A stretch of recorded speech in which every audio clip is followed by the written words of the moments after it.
Latham, the pastor of this church. We thank this church for allowing us to come for this our public meeting.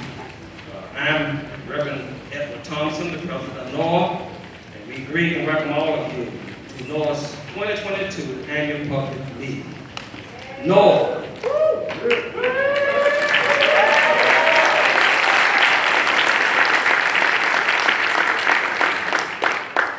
NOAH, Nashville Organized for Action and Hope, is an intergenerational and multiracial coalition consisting of interfaith congregation of Jews, Christians, Muslims, and Unitarians. NOAH also has labor unions and other community organizations a part of us. Currently, we have 65 member organizations.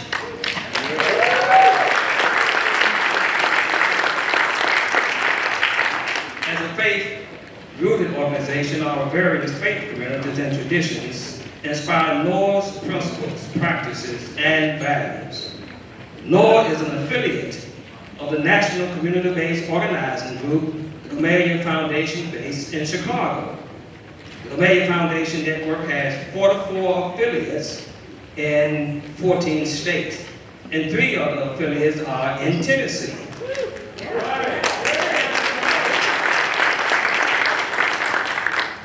Our main goal is to train ordinary people to use their God-given power to bring about liberating policy changes of justice in our community.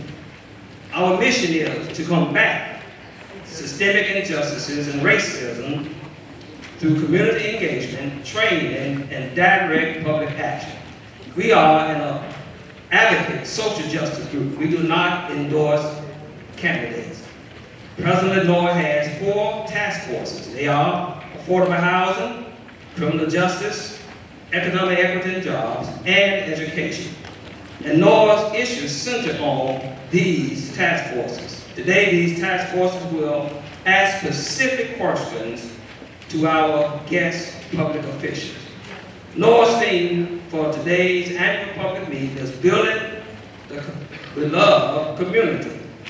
And will you, people who are concerned about Nashville, will you help us build the beloved community?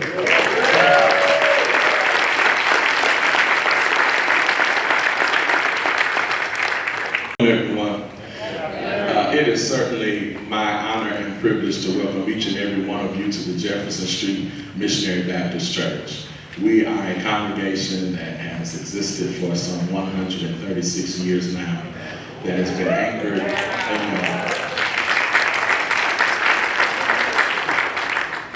anchored by our commitment to a gospel of justice, one of holistic ministry, and one that recognizes that Jesus calls us not just to sit in sanctuaries, but to be sure that the streets are loved, are cared for, and are given a voice when they do not have one.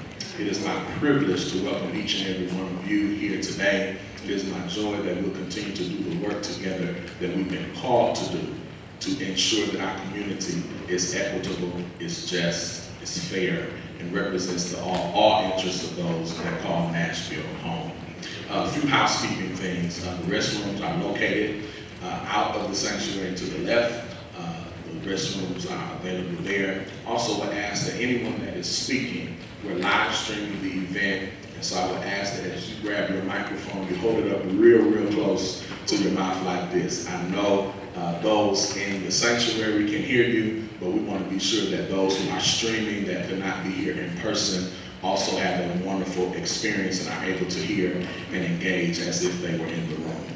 If you're not on the dais and we'll be speaking, there's a stairwell here, and we ask that you would enter to the podium and to the pulpit area in that manner. It's our joy to welcome you here.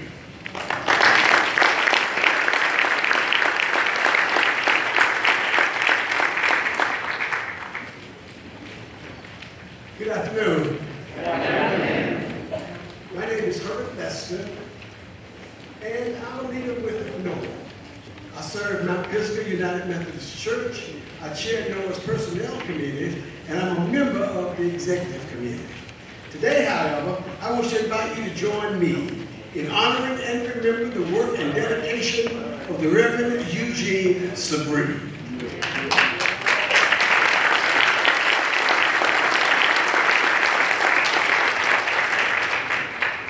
Eugene Sabree made the transition from labor to refreshment on August 27th this year. The same morning, he was to give birth to his vision of the African American Leadership Institute and hold its first congregational training. As an organizer with NOAH, Eugene Sabree was both visionary and builder, with building in his blood. As a matter of fact, the building in which we gather right now was literally built by Eugene's family. As visionary, Eugene Sabree drew together NOAH's historic roots in the African American community, NOAH's commitment to end racism and fight for justice and equality, and NOAH's desire to reach more and more African American congregations, organizations, and marginalized people, especially those with younger adult leadership. So as we celebrate and remember, I'm thrilled to invite Dr. Monique Moultrie, Eugene's wife, to come and share with us in Eugene's own words that vision. Dr. Moultrie.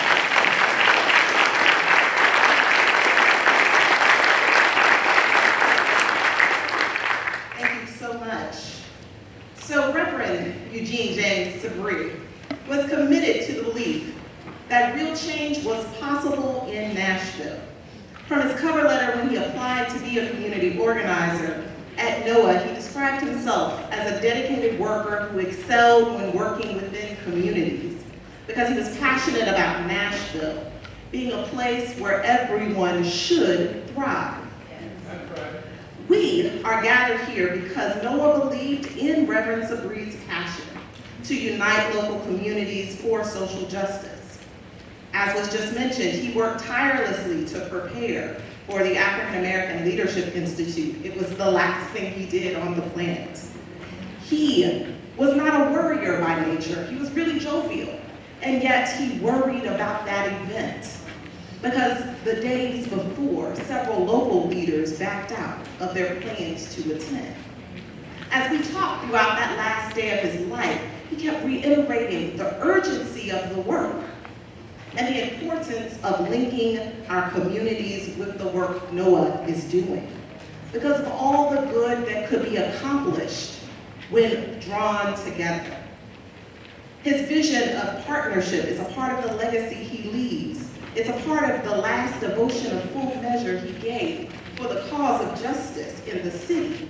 So let me launch us into our conversation today with the final words that he wrote as a community organizer. He said, NOAH was born out of conversation with and among African American churches.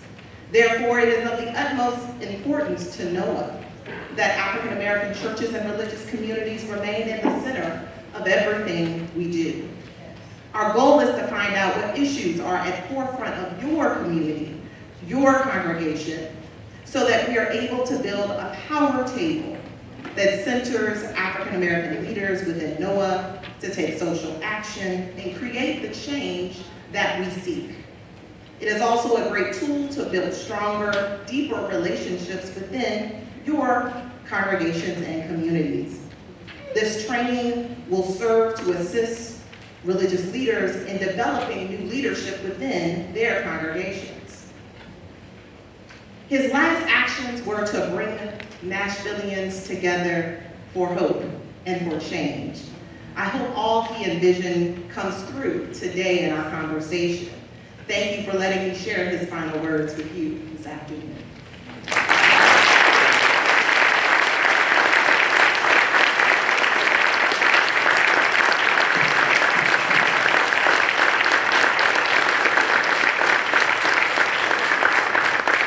Thank you so much, Dr. Moultrie. Sister brothers, we're now all part of that cloud of witnesses to Eugene's last words on this planet about the African American Leadership Institute. And in that spirit, I invite Reverend Aaron Marble, pastor of this historic church and pastor of NOAH's newest congregational member, Jefferson Street Baptist Church,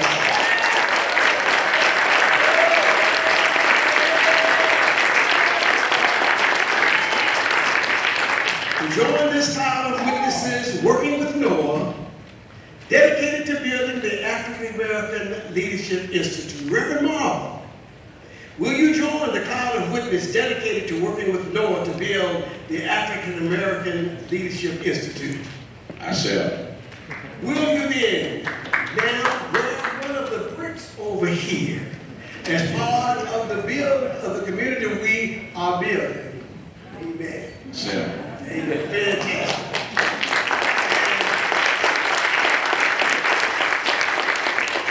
As we continue, Reverend Kelly X, will you stand?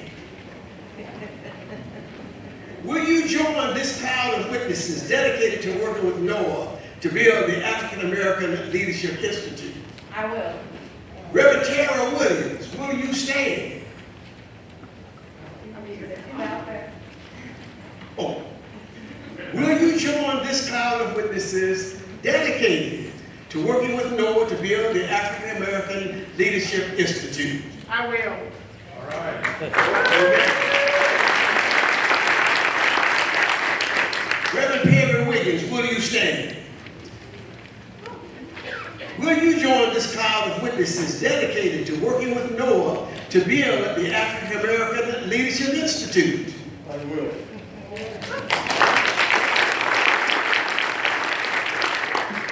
Reverend Ed Thompson, will you stand? As president of Noah, will you join this cloud of witnesses dedicated and work with Noah to build the African American Leadership Institute? I will. Reverend Lisa Hammonds, will you stand? She may not be here, but she told us on the phone she will. And I believe she will. Sisters and brothers, then, surrounded by this cloud of witnesses, let us lay aside every weight and let us run with perseverance the race that is set before us, never losing sight of the goal to build the African American Leadership Institute. And all the people said, Amen. Let me now invite Reverend Kelly X and Rabbi Phil Price to come and lead us in prayer.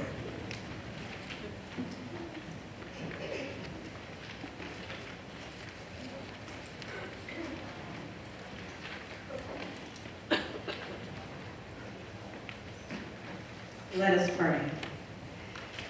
Most gracious God, we thank you for this gathering. We thank you for these who are here, this many that are representative of larger organizations that come together to make an even stronger organization. That even in our gathering, we first begin to represent what it means to be a part of the beloved community. A community that cares for one another, a community that is built on love and is sustained on justice, oh God. Lord, I ask that as we go through the time of work in this time together, that you would allow our hearts to be focused on those who are typically placed off to the side, that we would go to the margins and center those who are normally not given voice, so that we might have economic justice and jobs that are able to allow folks to have a living wage, and not only a living wage, to be able to live comfortably in this city, oh God. Lord, I ask that you would allow this work to be speared by our love and desire for our children to be better, so that our educational system might be reflective of what it means to be people who care about growth and understanding, that are serious about what it means to be a part of this world. And most important, oh God, that we don't just throw off folks who may make a bad decision, oh God, but that we might have justice, not just punitive actions.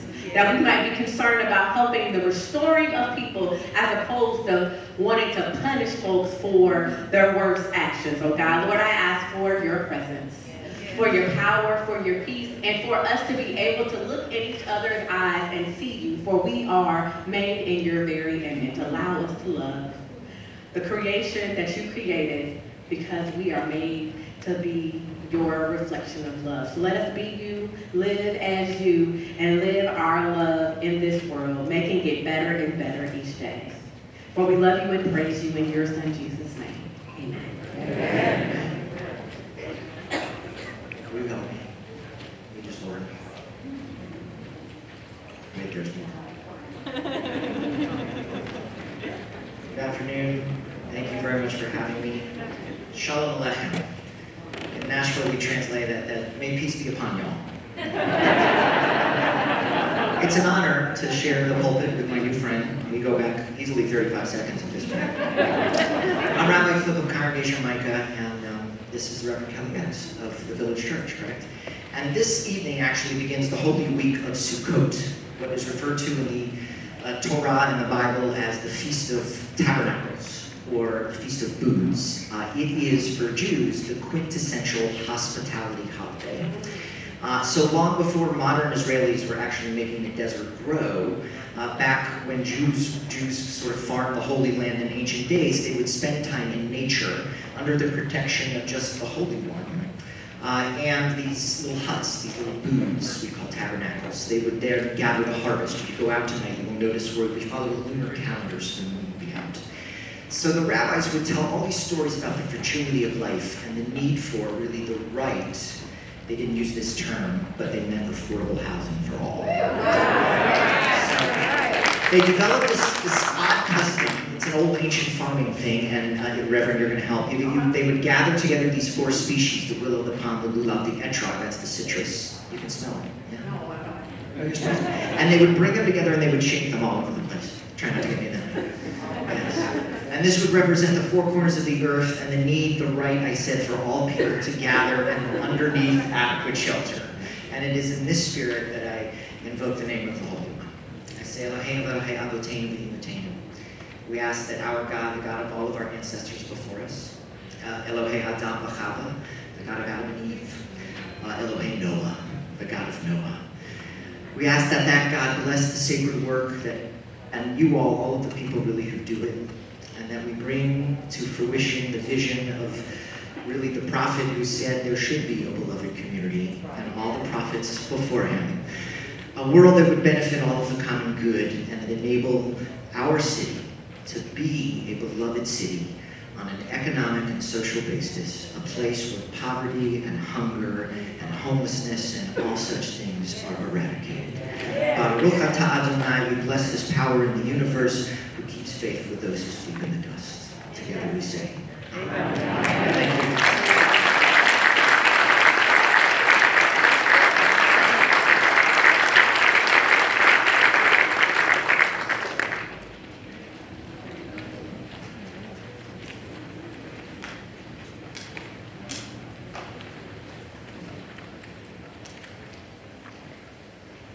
Good afternoon. Good afternoon. I am Perry Wiggins III, one of the co-moderators for today's public meeting. I am the proud pastor of Alameda Christian Church, Disciples of Christ here in North Nashville. Amen. I like the shout outs. Our theme today is building a beloved community. And also I'm on the education task force of NOAA. Amen. Our theme today is building the beloved community. In the beloved community championed by the Reverend Dr. Martin Luther King, our people can share the wealth of the earth. Poverty, hunger, homelessness will not be tolerated.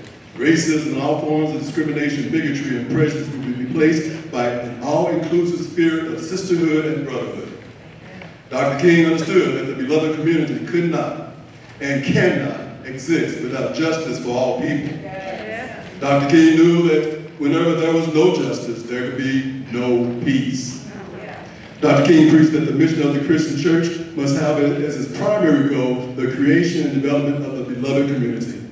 But developing the beloved community should be the primary mission not only of the Christian church, but of all faith traditions and communities. I have been asked if NOAA was a charity organization. I said no.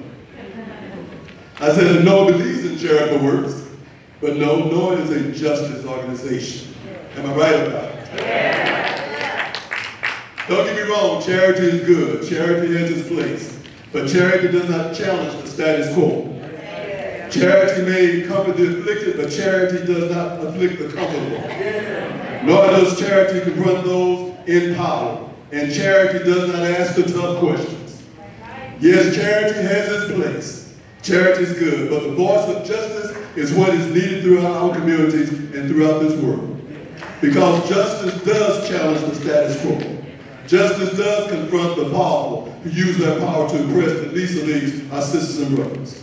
And justice not only asks the tough questions, but but justice demands an answer.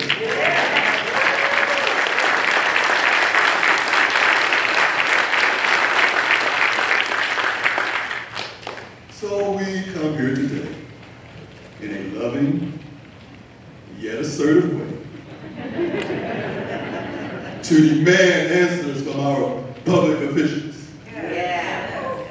regarding our beloved city as we press on together towards the reality of the beloved community.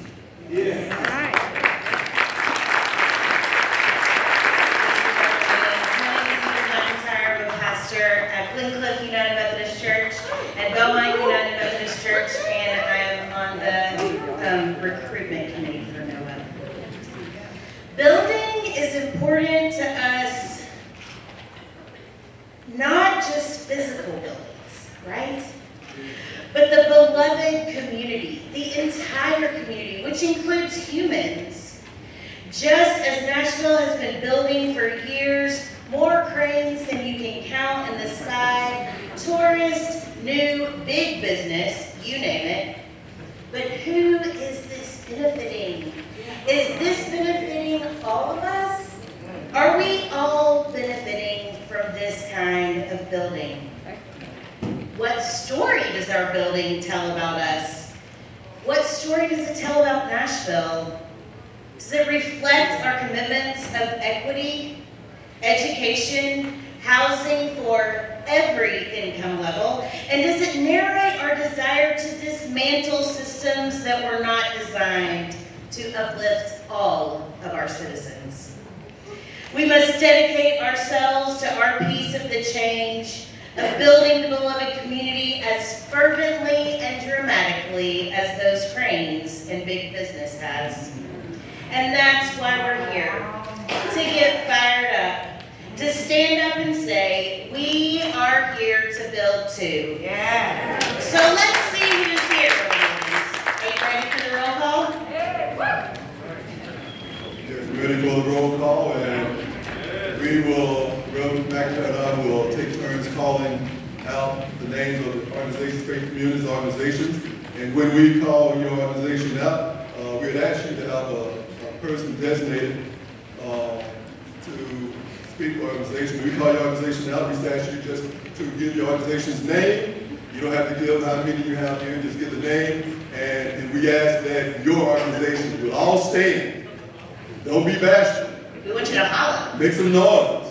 Go in and shout. If you want to dance, want to throw your hands up the air and wave it like you just don't care. You know, whatever. We want you to make some noise.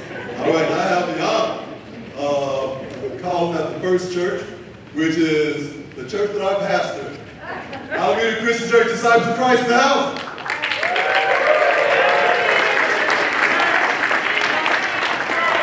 Amen. Is anyone community of Catholics here?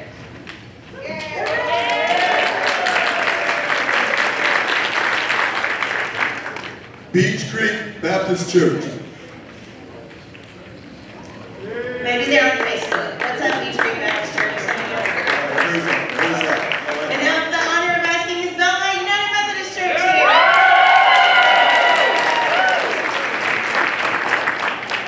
Sure.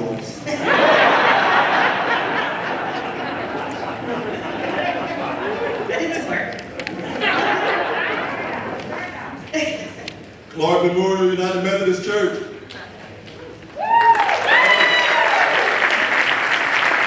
Christ Church Cathedral.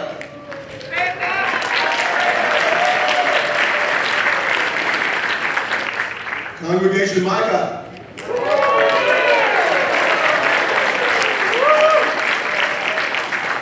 Eastwood Christian Disciples of Christ.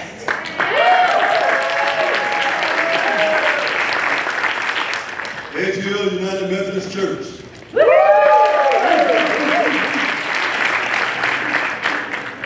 Episcopal Diocese Beloved Community Commission. 15th Avenue Baptist Church. First Unitarian Universalist Church.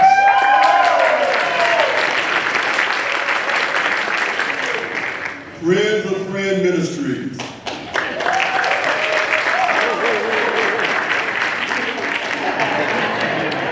And Glencliff United Methodist Church. Glendale Baptist Church. Greater Nashville Unitarian Universalist. Here you go. Jefferson Street Baptist Church.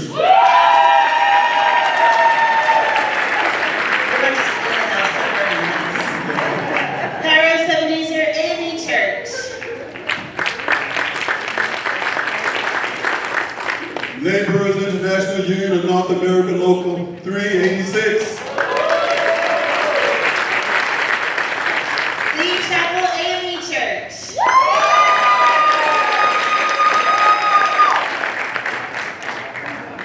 Metropolitan Interdenominational Church.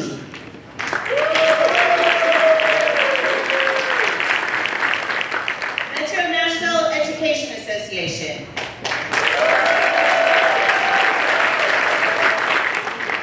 Neighbors Retreat Ministries. Nashville District AME Church.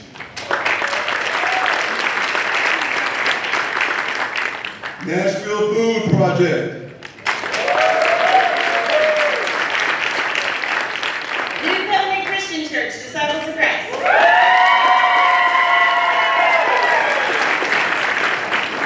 I want to tell that's the Disciples of Christ. That's okay. New Living Word Community of Faith.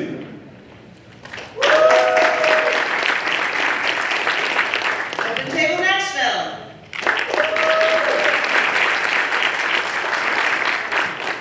Payne Chapel AME Church. SCIU Local 205.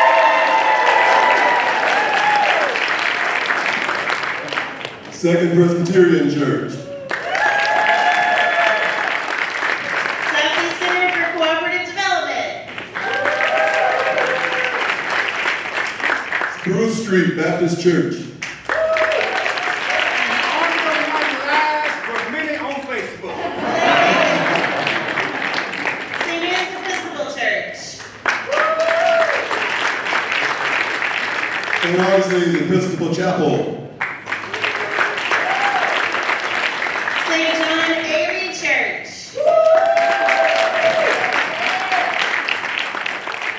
St. Vincent's Catholic Church.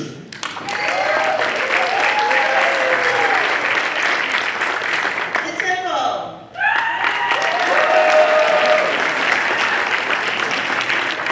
The Village Church. West End Synagogue.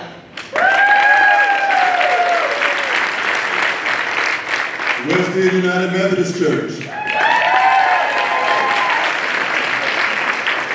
Word of Life Christian Center International.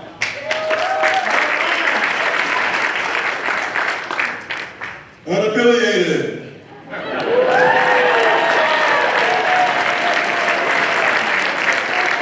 In the house. Have we missed anyone?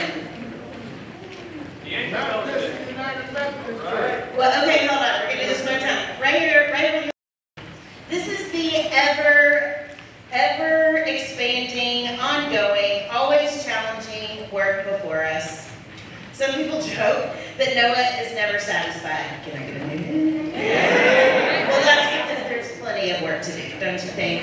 We've got all of this work to do. You see these boxes on the side. These are the things that we need to work on to build the beloved community.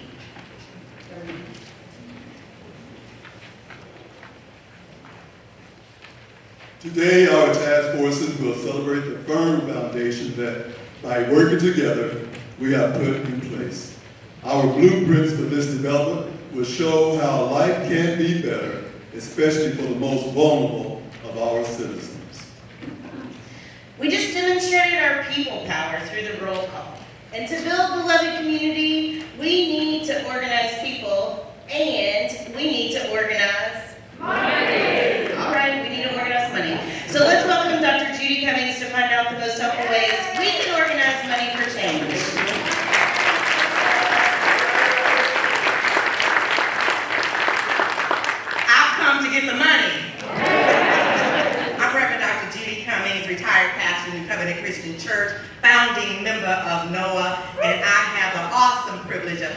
or to grow by chairing our membership committee and also serving on the executive committee. How many of you know that if there is no justice, there will be no peace? Can you chant with me, no justice? No peace. No justice? No peace. Listen, if there is no justice, there will be no power to dismantle the systems and structures that keep people of color and people in poverty oppressed. And the beloved community that God, that Dr. Martin Luther King Jr., that you and I imagined will remain a dream. I am striving, with the help of God, to live into building the beloved community. One that, fueled by faith, I believe is possible. The question is, how many of you are willing to work to create the beloved community? The beloved community where there is zero tolerance for poverty, hunger, and homelessness. Racism and all forms of discrimination, bigotry, prejudice are replaced by an all-inclusive spirit of sisterhood, brotherhood, and sibling love. The beloved community in which everyone is cared for, has comprehensive health care, safe streets, affordable housing, nutritious food, where the school to prison pipeline is, which disproportionately impacts students of color, is obliterated. And where access to meaningful employment are the norms and the peace of God reigns.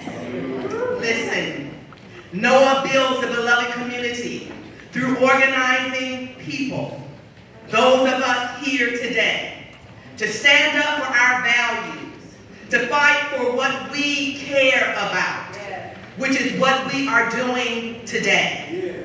Noah also builds the beloved community through organizing money, real, hard, cold money.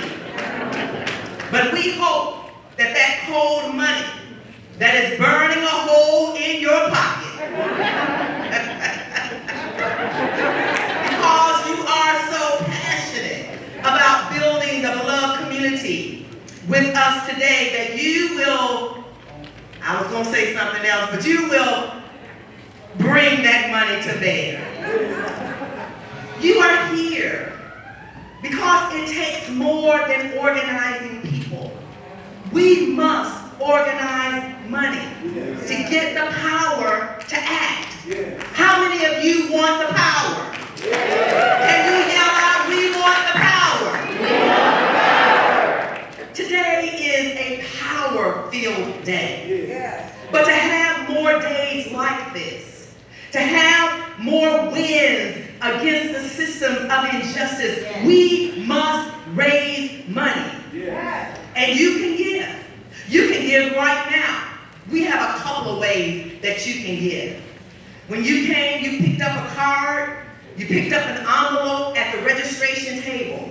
Hold up your envelopes, hold up those yellow cards. You got them. You can just fill it out, put it in the envelope, and we'll come around and pick it up for you. You can give it on your way out the door. But if you're good with technology, you can also scan the QR code that's in your program, on the back page of the program. This involves opening up the app for your camera on your phone, hovering it over the QR code. A website will pop up. Click on that website and donate today. Listen, Noah, you have options. Options to give. You give the best way you know how. Think about what justice, what equity, what building this beloved community means to you, and then you give what it is worth. Noah, we're not here to build sand castles.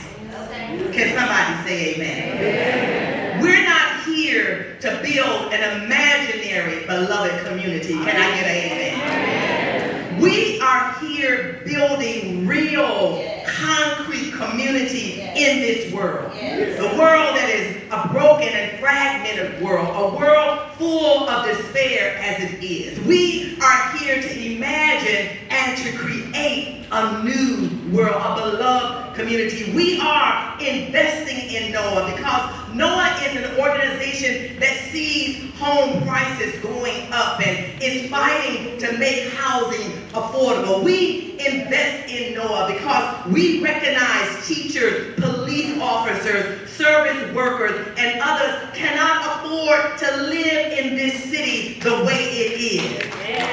NOAH is worthy of your investment because you see the criminal legal system fines black people for being poor. You should invest in NOAH because black and brown students are intelligent, beautiful people who deserve a world-class education free from disproportionate disciplinary measures. We are putting our money where our mouths are today.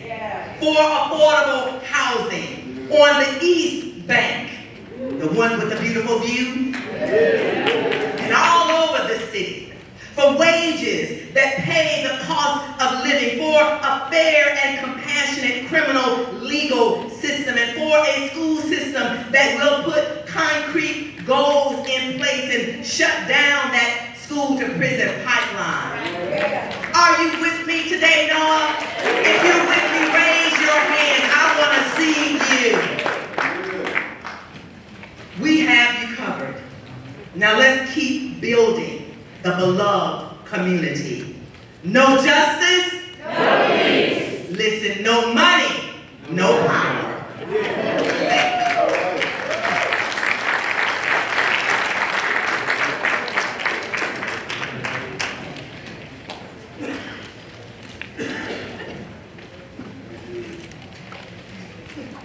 Thank you, Dr. Cummings, for that powerful appeal. Public officials must also be part of rebuilding the community. Today we have two of our public officials who have agreed to respond to questions from our task force leaders. We welcome the Honorable Mayor John Cooper,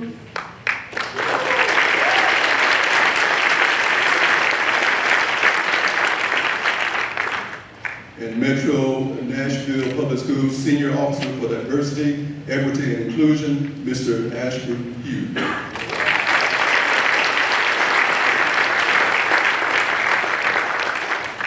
She will not be answering questions, but I'd like to recognize Anna Garcia Ashley, Executive Director of the Canadian Network.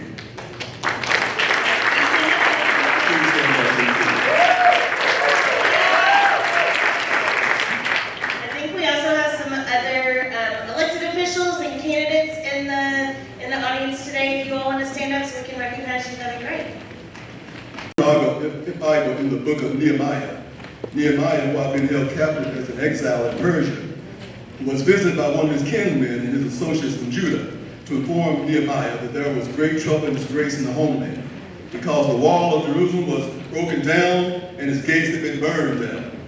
When hearing this news, Nehemiah wept for days. When Nehemiah and the people arrived in Judah to begin rebuilding the city of Jerusalem, there were also some long-standing problems in the city that Nehemiah had to deal with as well. Nehemiah had to correct several abuses, such as the inequity of wealth, political power struggles, questionable loan practices by lenders. But they saw this opportunity to rebuild their community in a new way while dealing with these long-standing problems. Many of the Jewish people were being ridiculed and were being viewed as feeble, incapable, undeserving of having this building project completed. Many of the people were viewed as outcasts, but Nehemiah knew that he and other people could lose heart, though the situation seemed bleak. Nehemiah heard that there were enemies who did not want the building project to succeed, and he was informed of a plot by their enemies to ambush and kill Nehemiah and all the workers, putting an end to their work. It got so bad that the workers had to build a wall with a tool in one hand and a weapon in the other. This reminds me of Joseph's brothers plotting to kill him as they saw him coming and said, "Here comes that dreamer." let us kill him, then we'll see what comes of his dream. But here today, here in 2022, in this it city, our home, there are those who are the enemies of our hopes and visions for this city. Yes, haters gonna hate. Our enemies don't want to ambush and kill us. Well, God, I hope not. But they want to kill our dreams. And like Nehemiah and his crew, as a justice organization, there are some abuses that we need to correct in this city. Abuses like unfair wages. Abuses like our black and brown children being undereducated and over-suspended. Abuses like having too many of our citizens spending an unfair and unjust amount of time in jail because they have no way to make their bed. Abuses like Nashville not being committed enough to providing enough affordable housing for all its citizens. Abuses of too many of our senior citizens, minding their own business, living peaceably in their own house, in their own neighborhood for 40 years or so, until some fat cat high roller from California moves in and disturbs their peace by building a hotel-sized mansion right next door to their house that jacks up their property taxes. I'm talking about abuses, y'all. And our leaders just can't stand there and let these abuses happen. So, like Nehemiah and his boys, we may sometimes need to have a tool in one hand and a weapon in the other. I'm not talking about that kind of weapon. But the tool that I'm talking about would be the hammer of justice. I had a hammer of justice. And our weapon must always be the spirit of truth and righteousness. I know I got a witness in this place.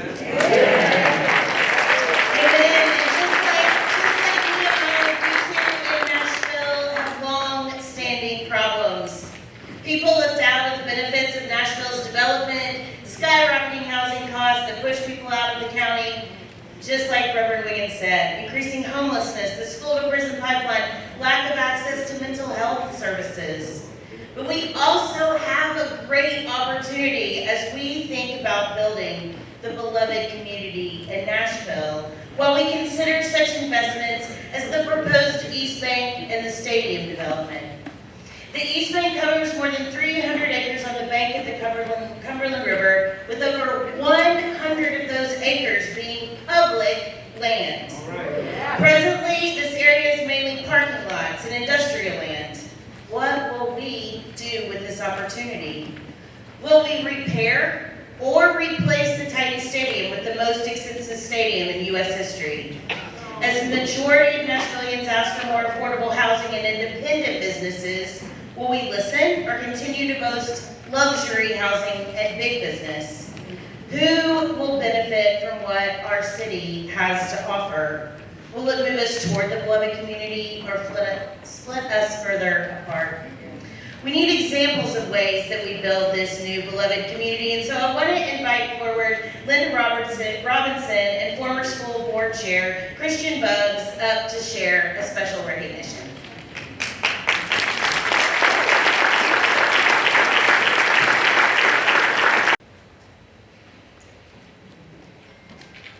My name is Linda Robinson. I'm a proud member of Lee Chapel A&E Church and co-chair of the Academics Committee of the Education Task Force.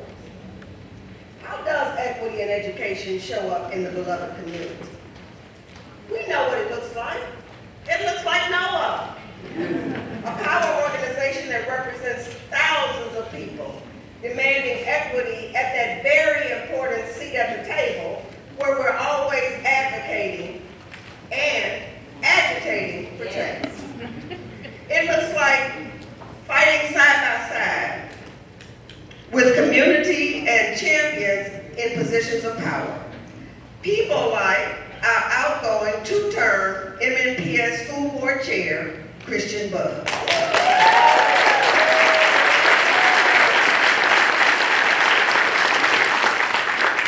Christian has embodied the values that we at NOAA hold dear. Values like every child receives high-quality instruction in every classroom, and all students are challenged to reach their full potential. A school system where every child thrives regardless of their race, ethnicity, or zip code. During her 2 terms as chair of the MNPS School Board, Christian has demonstrated these values. She has advanced racial equity for all students, particularly Black, brown, and other historically underserved students. Here are a few examples of her work. Christian supported and advocated for a resolution for racial equity in advanced academics. A first ever MNPS equity policy.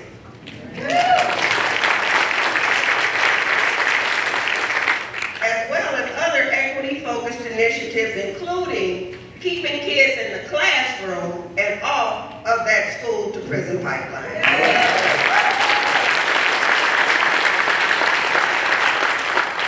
Then there's her support of Dr. Adrienne Battle in the face of various race-based initiatives such as anti-CRT legislation, book banning, and then there's TISA, Hillsdale College, and the ESA voucher debacle. These are but a few of the reasons that the Education Task Force of NOAA is proud to present our inaugural Equity Champion Award to a true equity champion, Christian Brown.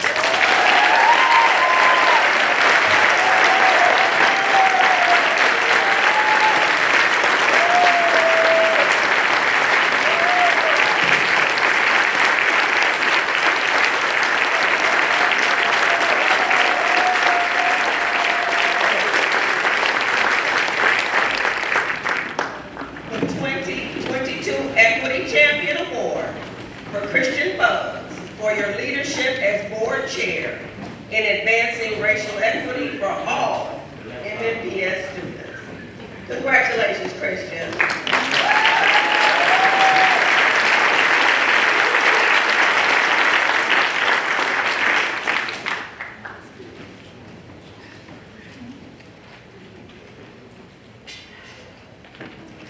Thank you, everyone. I didn't quite know how to respond when Mrs. Linda said that you all would be honoring me with this award that's centered around my work around equity, simply because I know we still have so much more work to do.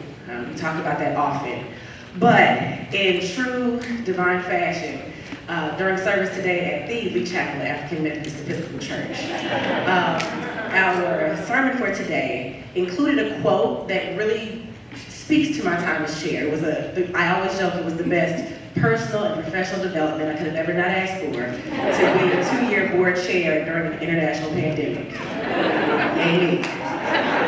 But really, this quote, I think, will speak to a lot of us and allow us to continue to move even in the face of adversity or a pushback. And let it be noted that there is no more dangerous conduct, nor more doubtful in its success, than to set up as a leader in the introduction of changes. For he or she who innovates will have as their enemies all those who are well off under the existing order of things, and only lukewarm supporters in those who might be better off under their new. From the Prince Niccolo Machiavelli. There's so much that I could say around Metro Nashville Public Schools, around the great leadership that we really do have, but please understand that we are unpacking 400 years of discrimination, at least 60 years working in equity in the school system that wasn't built for many of our families, our students, or our educators. So thank you, Noah, for continuing to push, because again, I would be remiss if I didn't acknowledge that my time in public service was really inspired by my uncle, our pastor, Harold Moses Love Jr., his wife, my first lady, Mrs. Leah Love, Miss Robinson, who called me a lot. We really got even closer than we were when we were young, but I appreciate you for pushing me more than you know. More than you know, I appreciate that. And then certainly to my childhood pastor, Reverend Edward Lee Thompson. It is because of people in our communities and our faith-based organizations that we will continue to talk about. So, invest your time, your talent, and your treasure in our babies, and we will make equity a thing. Because yes, equity is steeped in policy change, but it is also steeped in changing the hearts and minds of those who might benefit from it. Thank you so much.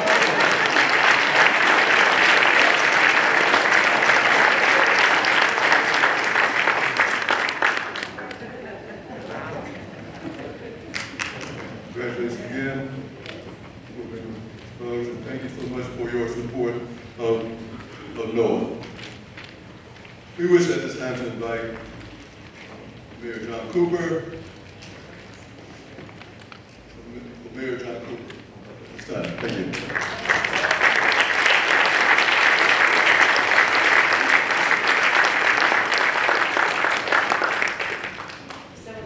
So we're ready to ask the questions. And here are the rules of engagement. Our task force leaders will have 1 minute to explain the background of their task force's commitment to building the beloved community, their successes, and what the next steps are. They will have 1 minute to ask their questions. They are looking for a yes or no answer. If you say yes, then you'll have 2 minutes to continue on. If you say no, they may ask you some follow-up questions. Our timekeeper, Anna Farringholtz, will let you know when you have 30 seconds remaining, and then we'll ring the bell when your time is up. We ask that you respectfully stop at your time allotment. These rules apply to all of our task forces except for the economic and equity and jobs, which will be an open-ended question with a timed 2-minute answer. All of these questions, everyone, are in your handbooks if you have them, and they were given to our city officials about a week ago. Now, I would like to invite the education task force leaders, Liza Ramage and Robert Taylor, forward.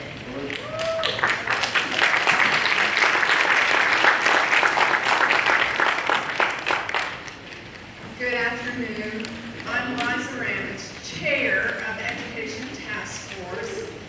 And I'm just going to say a little bit about the task force. In building the beloved community, the Education Task Force's commitment is to bring racial equity to our public schools. In 2022, NOAA worked to pass a resolution for equity in advanced academics and an equity policy in metro schools. This year, too, we have advocacy centers and reset centers in every metro school.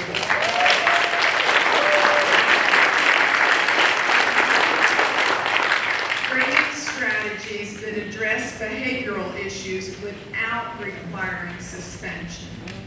And we continue to address state-level education funding. We celebrate our wins, and we understand that to truly produce equity in the school system, there must be concrete goals. Progress has been made, but accountability brings success. Therefore, NOAA is asking Dr. Battle's administration to provide an equity vision that sets public, concrete, measurable goals for reducing suspensions and expulsions of Black and brown kids and increasing opportunities in advanced academics. Thank you. Robert. Good afternoon, everyone. My name is Robert Taylor, and I am a member of the Education Task Force with NOAA, as well as a member of Word of Life Christian Center International on Clarksville Highway, the one and only. I am very appreciative that you are here with us today, Mayor, and I thank you for taking the time to answer our questions. I want to start off by saying, Mayor Cooper, during your term in office, you have invested record funding in Metro Nashville Public Schools.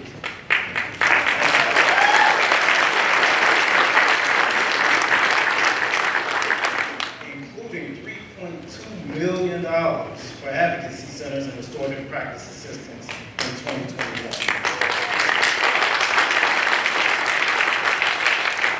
And for that, we're truly thankful.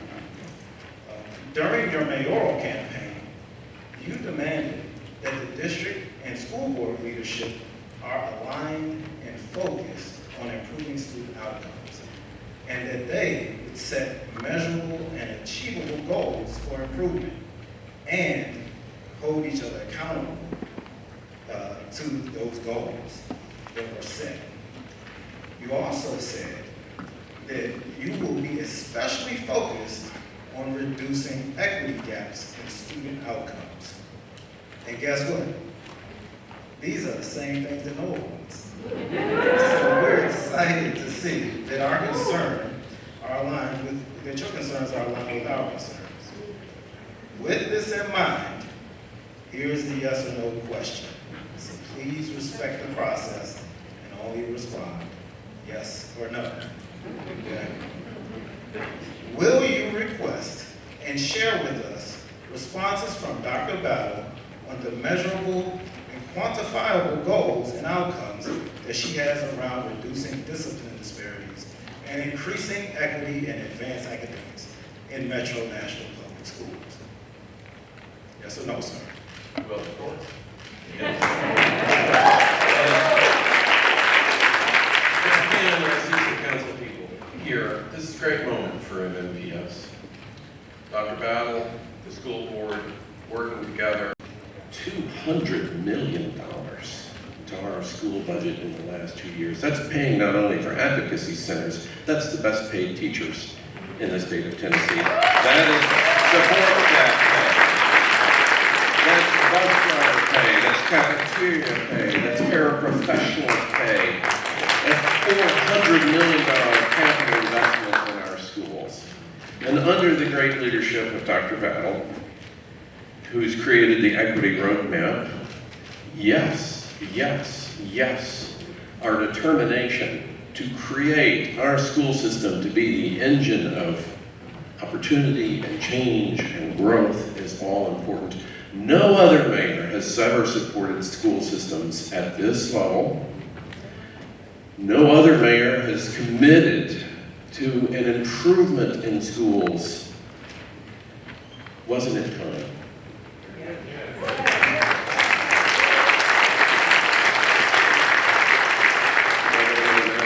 That was good. Thank you very much for your response. So we will be waiting for that information that you were going to ask Dr. Battle for.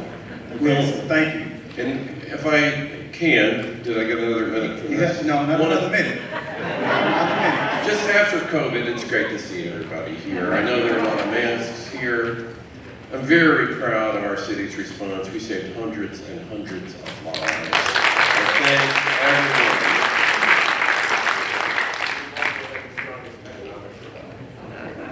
thank everyone. Thank you. Now, I think everyone can see that we have two chairs on the stage. And I will have to just mention that we did invite the administration from Metro Schools to attend. We had confirmation that Mr. Ashby Hughes would be here to participate with us today, but unfortunately he was not able to make it for some reason. And I pray that his family and he are all well. But this is the question that we have for MMPS and that we specifically have for Mr. Hughes today. We wanted to say, based on the work that has been done creating the equity roadmap, will you develop goals and outcomes, especially in the area of increasing racial equity and advanced academics and reducing racial disparities in discipline referrals, including a timeline, and present these goals to Dr. Battle no later than the end of this month, October 30th this year? And hopefully he would have answered yes, right? But it's just to point out that right now there weren't any specific measurables that were timed out. And I've worked in grant management for years. I've applied for grants where we received tons of funding to do great work. But they all require us to have SMART goals in place, right? That are specific, that are measurable, and time-bound, all right? And so I wanted to just get to the point where we want to make sure that we are taking action in building this beloved community. And so who here wants equity for our Black and brown children?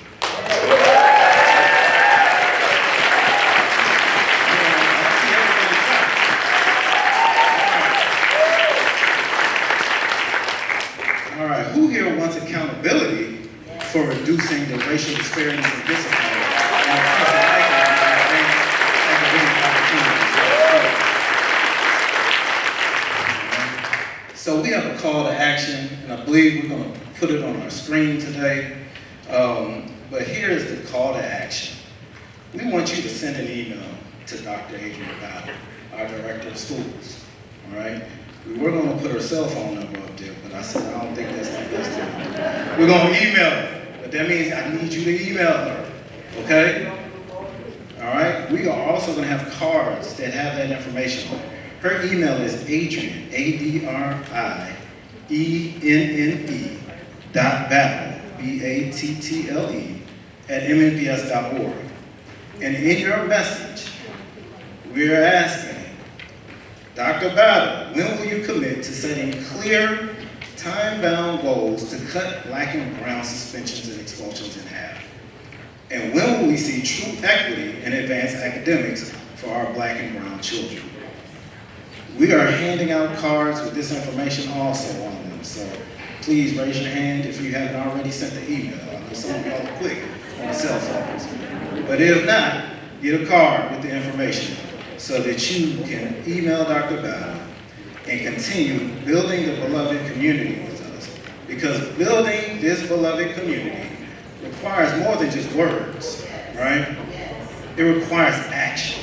It requires us to take action. And that's what we're doing here today.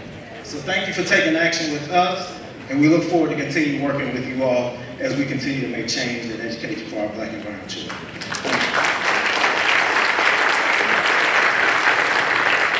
I am Paulette Coleman, former chair of the Affordable Housing Task Force and a current member and a member of Lee Chapel African Methodist Episcopal Church. I'm Kay Bowers, co-chair of NOAA's Affordable Housing Task Force.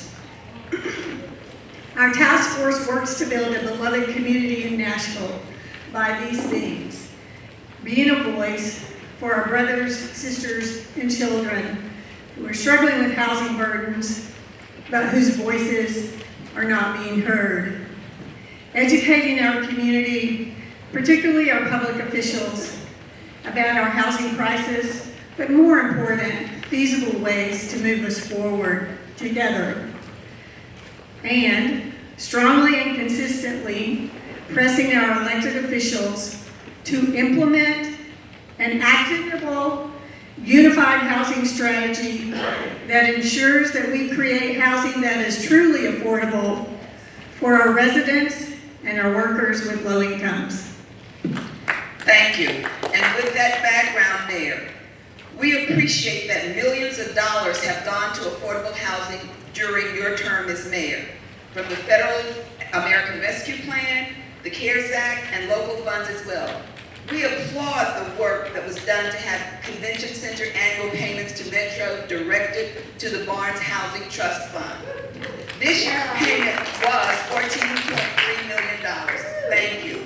The 2021 Mayor's Task Force report states that about 1,300 affordable housing units are being produced now, but we need 5,000 units produced per year to truly address our shortage of over 50,000 affordable units.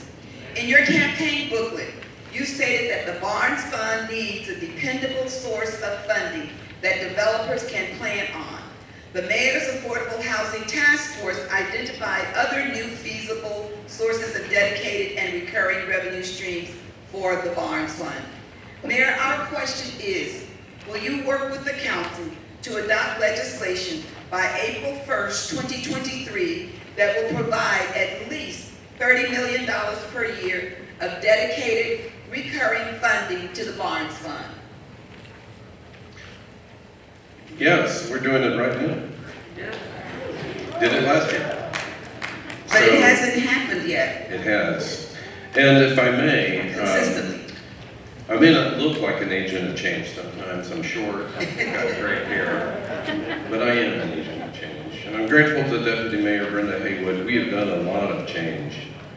We needed a dedicated source of money for the Barnes Fund. We did that. We needed to get money from tourism into affordable housing. We did that. Mayor's past administration said it couldn't be done. We did it.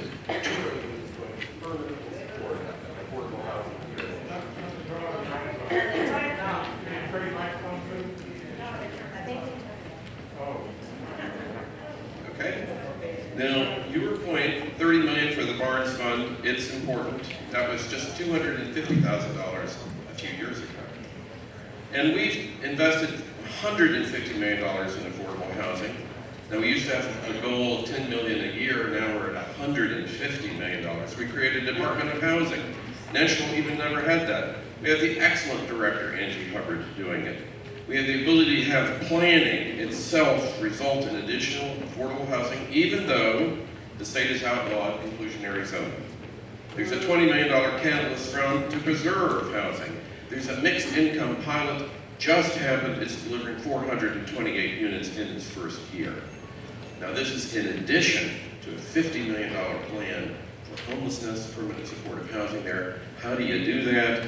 You have a great housing task force, you have a great team, you have a mayor who's good with money.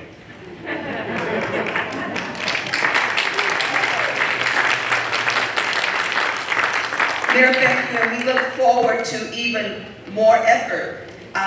We appreciate what has been done thus far. We have some tools, but we have to stay on top of it and make sure that those goals are met. We don't have specific timelines for them, however. The second question, at meetings about the East Bank, residents have insisted on truly affordable housing as a priority of any East Bank plan. Many of the workers that will be needed in businesses on East Bank cannot afford to live in Nashville since housing costs have greatly outstripped wages. Mayor, will you make as your personal goal that 50% of the housing units built on the East Bank would be truly affordable to people with incomes from $26,440 to $56,580? Well, yes, my personal goal.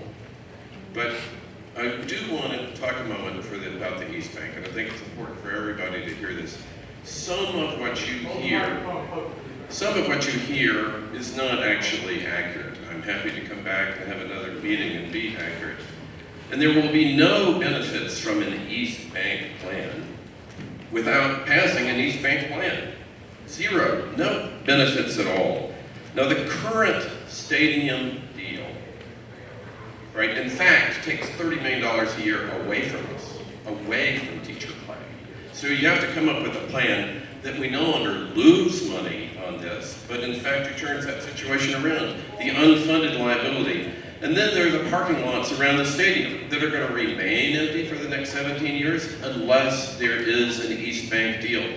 There are multiple billion-dollar swings going on, all in the city's favor. And that's how you're going to have the resources and the sites to help create a great future. Now, my East Bank plan fixes everything that the community hated about past sports deals. That's worth repeating. It fixes everything the community hated about past sports deals. It gives us a platform for creating a great Nashville, including housing, including sites and resources for housing, and gets the city out of the sports business and the sports maintenance business and into a bright future with lots of other deliverables, such as an MTA system that can really work, such as another transit hub that's located where it should be, a north-south transit spine in the city, resilience, public space, and affordable housing. But without the plan, the city gets nothing. No change, no improvement, no benefit.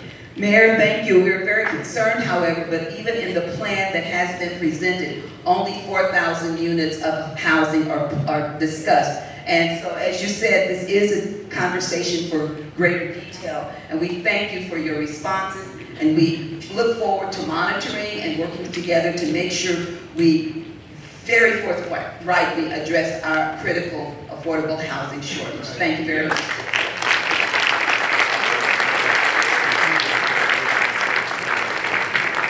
Good afternoon, everyone. Good afternoon, Mayor Cooper. My name is Alice K. Anderson. I'm a member of the NOAA Criminal Justice Task Force. And I'm Jane Gorm. I'm also a member of the Criminal Justice Task Force with Alice.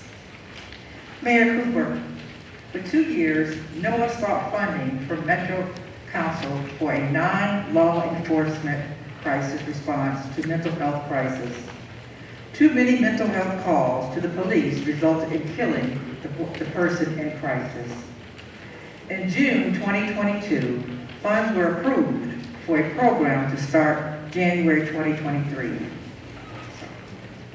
Dia Cirillo, Mayor, from your office set up a special planning group to develop such a program. The group got technical help from a federal agency which emphasized engaging diverse community members, people most impacted by crisis issues. NOAA participated for 5 months, but when we were pointed out to the planning group that the group was dominated by Metro employees and involved very few people from the community, we were dropped from the planning group. NOAA and other agencies asked the planning group, led by our health and fire departments, to engage more persons of color, people who are unhoused, LGBTQ Nashvillians, and others who were not represented. However, the leaders of the planning process refused our request. NOAA believes community engagement builds trust to call for help when there is a mental health crisis. In New Haven, Connecticut, they began planning such a program and suddenly realized they did not have enough community involvement to build that trust. So they stopped their planning while they held 14 different community neighborhood focus groups about what each wanted in a crisis program. They involved 300 community members and conducted 200 surveys before they began to plan again. A community must trust any mental health response program, or people simply will not call for help if they fear harm to family members. So Mayor Cooper, here's our question for you. Will you ask the health and fire departments to stop this planning process and first meet with NOAA and other community groups to truly engage diverse communities of Nashville? Well, Jan, I'm going to have to disagree with you because I think a lot of this is not accurately pictured. And if I may, 27 of 28 mental health and community groups have met and have come up with a remarkably effective pilot program called Partners in Care. It's not NOAA's choice, to be sure, but you can't always be unanimous. But it is 27 out of 28 groups, and already in the pilot program that is rolled out, 1,800 calls have been redirected. Mayor Cooper, we're not talking about Partners in Care. Well, that is the result of the planning process that you're talking about. No, we're talking about a new program that has been called REACH, and this is from the health department and with the fire department. So I would be very glad to sit with your staff and talk about that. Accepted. But your question made it seem that CARE, which I'm deeply aware of Partners in Care, which is rolling out through precinct after precinct, and I think you would agree with me, is doing great work. Yeah, we're not and the disagreeing traditional with that. discussion of is it Partners in Care or a cahoots model, but we are dedicated to progress in this area. And our emergency call center has added 40 new operators and able to respond beautifully to mental health challenges with Partners in Care. So, but of course I'm happy to talk to you about this REACH program, which is not identified in your question. I'm sorry that it wasn't specifically called out, but it was named by not the group. There were 27 stakeholders in this particular group, this planning group, and out of that, most of them were Metro members, and only 7 participated that weren't Metro members. So when we asked for more community members, we were told no. Well, I have the list here. The Behavioral Health Foundation, the Center for Hope for Behavioral Health, Center Stone, Choosing Justice Initiative, Eli Mental Health Center. I mean, it goes on and on. We That's must be the talking about Behavioral different Health things. Advisory Council. That's not the planning group. Well, then who do you want us to meet with, sir? Well, please, come meet with me? I would be glad to. Thank you so much.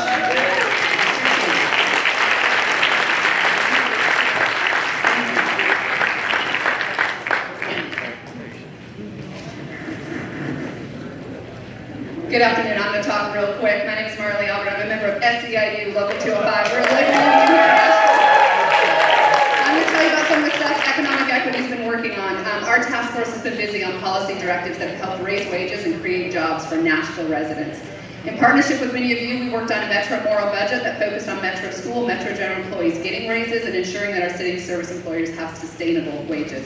My friend Diamond and I have been busy building the beloved community over here based on the foundation of NOAA. We've also been building a tall and skinny, so I hope y'all are seeing our building over here. We're doing it with union labor, so we thought you'd be happy. This month, we're going to celebrate the one-year anniversary of an organization called Nashville Living Wage, a partner organization that's lifting up private local businesses that are paying sustainable wages.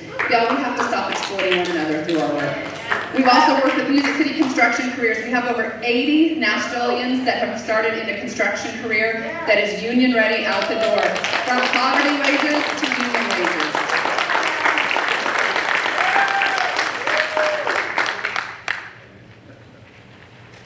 I'm Charlotte West, a member of St. John AME Church, and I cannot talk that fast. Mayor Cooper, economic development is often ranked successfully by the number of high-paying jobs created, even if the people that are brought in are from outside of Nashville, just to fill those jobs.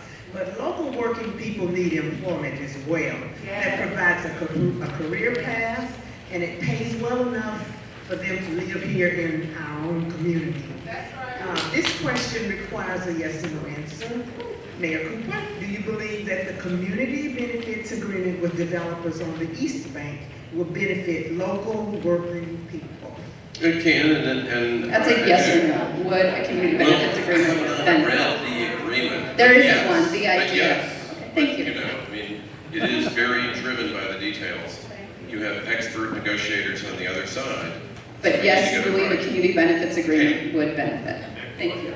So to follow up with that then, what 3 specific things will you do to help working people of Nashville benefit from this proposed East Bank? We've heard a lot of proposals about it. We want to know, how do we judge if it's actually good for Nashville residents? Well, it's hard to think of only 3, because there are a whole lot. Give me right? Their first wages, real wage growth. Make that part of the deal, make that part in our minority procurement process, flow real wage growth to everywhere in Nashville. But workforce development.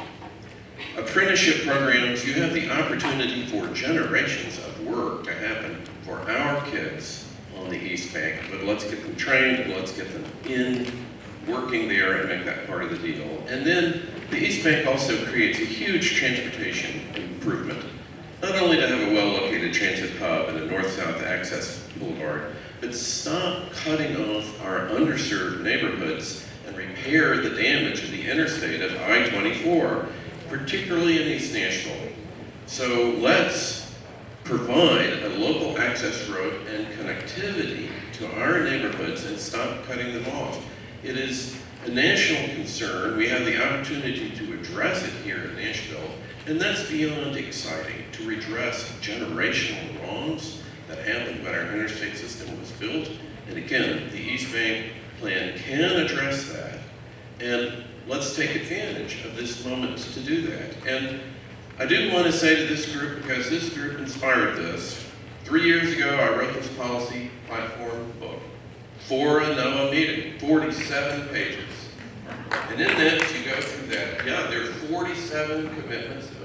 There are 51 separate commitments in this book. Not that formal, but you go through and look at it and make a note, of which we have addressed 47 of the 51 commitments. This is a moment of transparency and accountability that is really unprecedented in municipal politics. Thank you. So we'll be following up about your support for community benefits agreement and about union apprenticeships to get people there to actually pathways out of poverty. And I'm excited. You and I used to go around Nashville. You used to make a presentation about how underpaid our city employees are.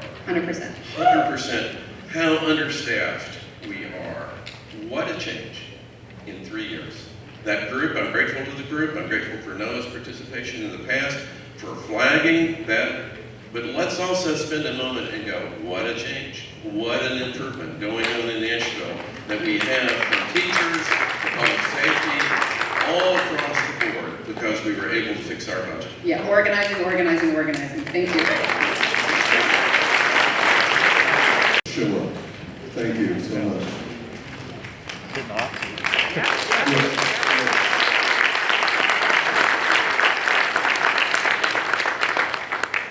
Now that we've heard from our mayor, we've gotten a taste of some power here.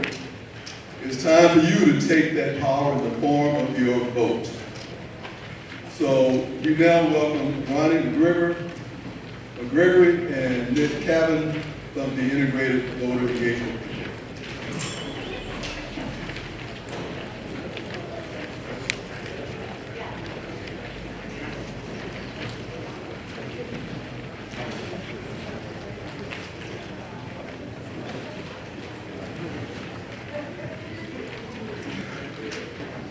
Good afternoon. My name is Nick Cavan, and I'm with the Integrated Voter Engagement Committee, as well as the Affordable Housing Task Force. My name is Ronnie McGregory. I'm with the Integrated Voter Engagement Committee, also a proud member of New Covenant Christian Church, Disciple of Christ. Noah and the Integrated Voter Engagement Group knows that voting is one of the fundamental building blocks to building the beloved community. But too often, people sit at home during election day because they're too busy or don't believe that their vote is powerful.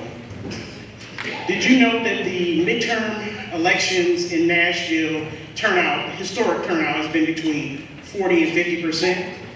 And that low turnout means that those that vote have twice as much power, and those that gather in large group or large groups of people that gather around their voter values can make changes, large changes in their lives by voting. For Noah, elections are critical moments to defend our values, but once we have our elections, we need to hold our elected officials accountable. The IVE working group has tools to organize Noah and the Nashville community to get out to vote and to build power between elections. During the last couple weeks, or last 6 weeks, Noah's groups have organized with their members to have what we call community conversations, dealing with the pain people are feeling and issues they're dealing with, and also asked, what would you ask the mayor if you had a chance? In your bulletin, you'll have some information as to some of those conversations, and what we do with those concerns, we need to vote on those public issues. Thank you, Ronnie. Now let's talk about those elections we have coming up. So as I'm sure most of you are aware, on November 8th, we will elect our governor, legislator, and congressional representatives, and we'll also be voting on 4 amendments to our Tennessee state constitution.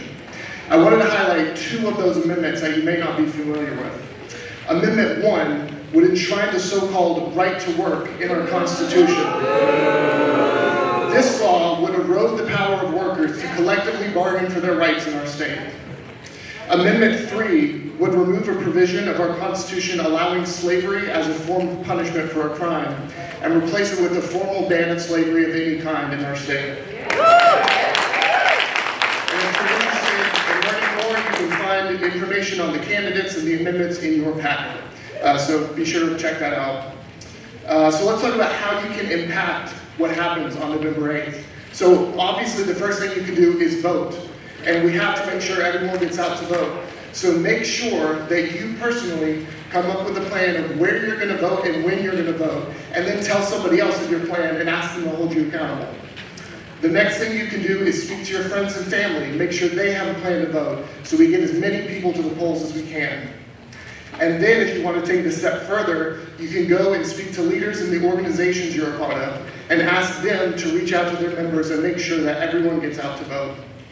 And lastly, we would love to have all of you join us as Noah begins text banking and canvassing our neighborhoods. You can find more information about that also in your packet.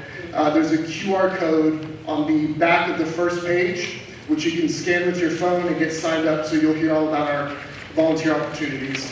And if you're not comfortable doing that, you left your phone at home, whatever, we will have folks walking around with clipboards who can get you all signed up. And I think that's everything. So we hope you get out and vote. We hope you'll help others get out and vote. And let's build that beloved community. Thank you, Ronnie and Nick. As we prepare to close, I want to thank all of you for attending. I think you need to give yourselves a round of applause for showing up and showing out.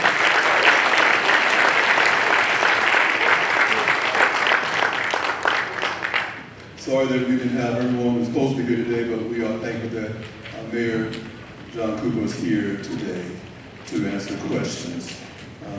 Thanks to all of you. Again, I want to say, if you want to join NOAA, you want to give to NOAA, it's already been told that you can scan the QR code in the back. And just to be review some of the things that we want you to think about as you leave and after you leave. Why are we building the beloved community? Why is that so essential? And what did we do here today to build a foundation for the beloved community in Nashville? And some things we did was the African American Leadership Initiative has been created, which is leading the way for NOAA as we embark on an organization-wide listening campaign in 2023. We interacted with our mayor. We use our own power, right? And we ask and invite you to join with us as you help us organize and grow our financial power by investing in NOAA, as Reverend Dr. Judy Clemens has talked about. We want to build political power by organizing money and organizing people. We urge all of our NOAA members and all of the citizens of Metro Nashville and State of Tennessee to vote in the November 8th election, as you heard from Ronnie and Nick. We ask you to not only pledge to vote, but get your family, friends, organizations, neighbors, homeboys, sister girls, get all of them out to vote. Everybody knows, stranger by the gate, get them to. We would also like for you to sign up to a canvas or a text with NOAA so that we can get as many people as possible out to vote November the 8th and before. We're also building political power for the 2023 mayoral election.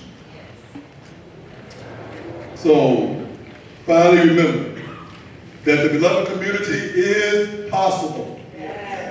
With the efforts and contributions of all of us here, it is possible. It was stated by a writer that Dr. Martin Luther King didn't just say, did not believe that it was possible, because if he didn't believe it was possible, he would have pushed it so hard. He would have died for it. He believed, even back in the 60s, that the beloved community was possible. And I believe here in 2022, even though it seems like some of the rights we've had have been taken away, and people are trying to steal more rights from us and destroy this democracy, but I believe in my heart of hearts that the beloved community is possible. Do you agree?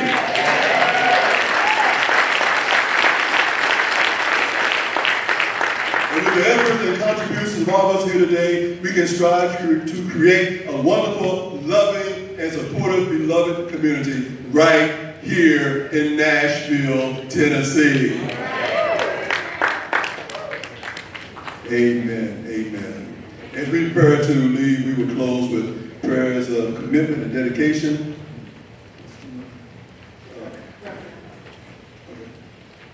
Iman Hamid Abdullah and Reverend Ingrid McIntyre.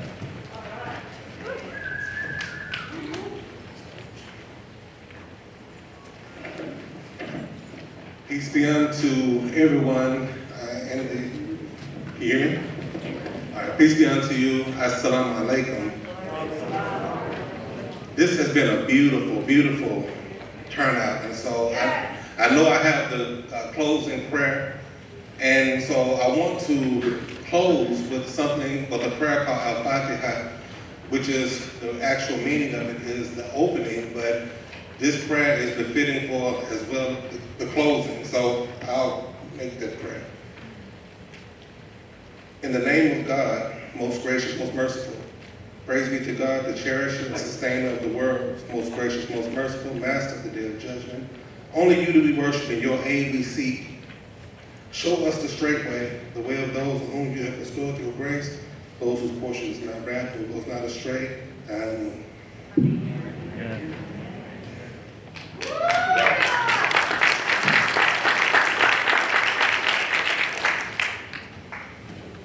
I'm going to read to you a prayer. You can pray as you feel comfortable. That was written when reflecting on the life of Oscar Romero. Let us pray. It helps now and then to step back and take the long view. The kingdom is not only beyond our efforts, it's even beyond our vision. We accomplish in a lifetime only a fraction of the magnificent enterprise that is God's work. Nothing we do is complete, which is another way of saying that the kingdom always lies beyond us.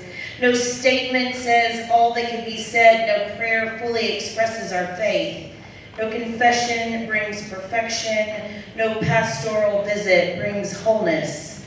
No program accomplishes the community's mission. No set of goals and objectives includes everything. This is what we are about.